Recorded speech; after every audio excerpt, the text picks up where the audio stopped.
Walaikum assalam wa barakatuh. Brother, a Hindu sister, while talking to her, I couldn't convince her regarding reverting. Like, she was telling, we Hindus, we don't convert people, and then I had to keep quiet.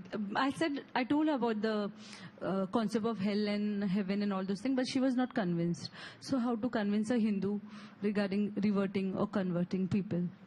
Sister has a question that when she spoke to the Hindu, she says, we Hindus don't convert or revert. So how can you convince him? So he said, become a Muslim and then revert, so you'll no longer be a Hindu. So where's the question of you doing that? The thing is there that you tell the person that you submit your will to God and use the verse of the Quran, Surah Al-Imran, chapter 3, verse 64, Ta'ala qalmitum sawa'in baina bainakum. That come to common terms as us and you. Which is the first term, Allah na'budu illallah, that we worship none but Allah. So proof to the Hindu from the scriptures that, okay, you're a Hindu, you're a practicing Hindu, do you believe in Hindu scripture? They say yes. So proof from the Hindu scriptures God is one, that there's no idol worship, etc. Once you do this, then you say that Almighty God has got no images, idol worship is wrong. From their scripture. Keep the Quran aside. From their scripture. Once you prove that, then tell you have to submit your will to the Almighty God. They say, I submit. So a person who submits will to Almighty God in Arabic is called as a Muslim. Muslim in Arabic means a person who submits the will to Almighty God. So you tell that, do you believe in God? Yes. Do you submit your will? Yes. Then you're a Muslim. No, I'm not a Muslim. So that means don't submit your will to God. If you tell a person that, do you submit your will to God? Yes. Then you're a Muslim. A Muslim is a person submit to God. Now whether he's a true Muslim or fake Muslim, that's secondary.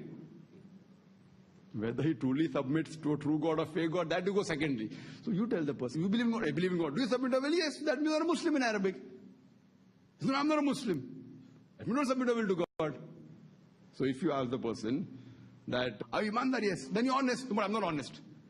See, a person will never say that. Are you Imandar? If you ask in Hindi, he says yes.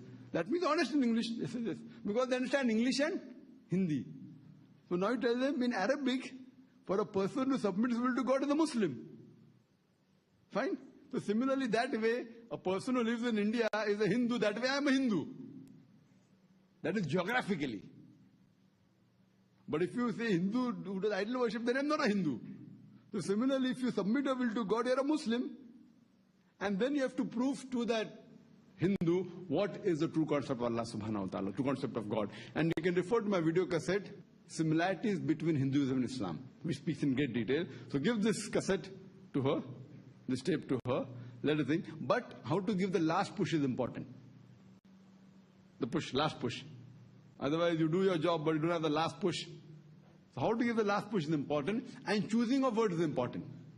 Normally, therefore, when I quote, Allah says in the Quran, in Surah Al-Imran, chapter 3, verse 19, Inna dina indallah al-Islam. The only religion acceptable in the sight of God is submitting our will to God. So no one has a problem. If I say the only religion correct in the sight of God is Islam, then people have a problem. So the word Islam is the problem. But if I say the only religion acceptable in the sight of God is submitting our will to God, very good, no problem. But if I say in the sight of God, the only religion acceptable is Islam, then there's a problem. Islam, Muslim is a problem. So we translate it, let them come in between, and then let them come toward Islam. And then inshallah it will be, as Allah says in Surah Baqarah chapter 2 verse 208, Udkhulu fi silmi kaffa. Enter into Islam wholeheartedly. First, do dawah part by part, and then inshallah you'll find that people are entering, alhamdulillah. So how to do dawah with hikmah is important. This is hikmah. Sometimes you have to give a slight push, sometimes a big push, sometimes you have to give them a hand, sometimes you have to give them a stick. So depending what is required, that is hikmah, sister. Hope that answers the question. Wa akhir da'wana alhamdulillah bil alamin.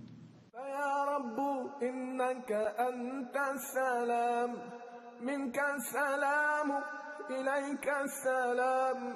Ya Rabbu innaka anta salam minka salam.